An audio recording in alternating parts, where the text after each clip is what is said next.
Welcome to another episode of Tinkerine Experiments.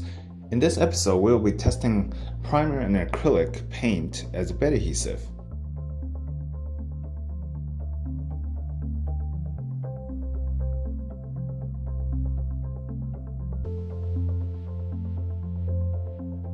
Since they stick fairly well onto PLA, I was like, why not try them out as adhesives? That's what experiments are for, right? Let's start with a coat of primer first and see how it goes. It actually dries really fast. We can start using it right away. Okay, it's starting off well and nice. It's sticking to the bed. Nope, never mind. The front of the print actually lifted. The print did finish, so let's remove it and take a look at it. It was fairly easy to release it from the bed, especially when it was lifted already. As expected, the bottom of the print has a bit of primer on it, but if you were to paint over your print anyway, then it's not that big of a problem.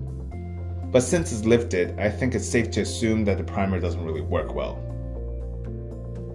Now let's try with a coat of acrylic paint.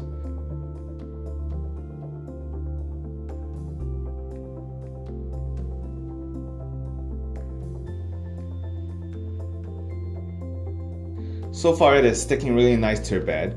I don't think it's going to come off anytime soon.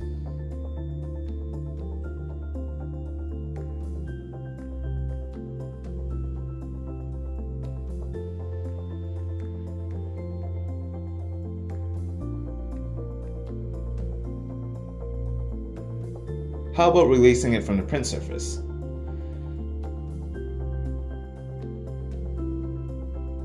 It's pretty easy to release, just like the primer. A bit of paint is also stuck on the bottom of the model.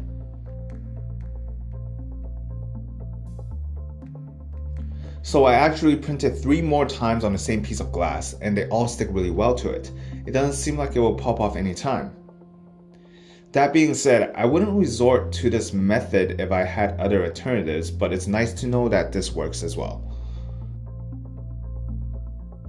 Well, there we have it. We tried using primer and paint as a bed adhesive, and primer doesn't really work out, but acrylic paint works really well as a bed adhesive, I would say. The PLA sticks on nicely and doesn't seem like it's going to come off even after 4 times of printing on it. Like I said before, I wouldn't really resort to this method if I had other alternatives, but it's nice to know that in an emergency, acrylic paint works as a bed adhesive.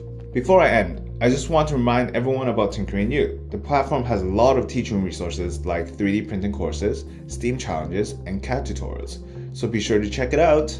That's the end of our experiment. If you liked the video, please give us a thumbs up, and if you did not, then a thumbs down below. Remember to subscribe and comment on what experiments you would like to see in the future. Thank you for watching. Tinker out.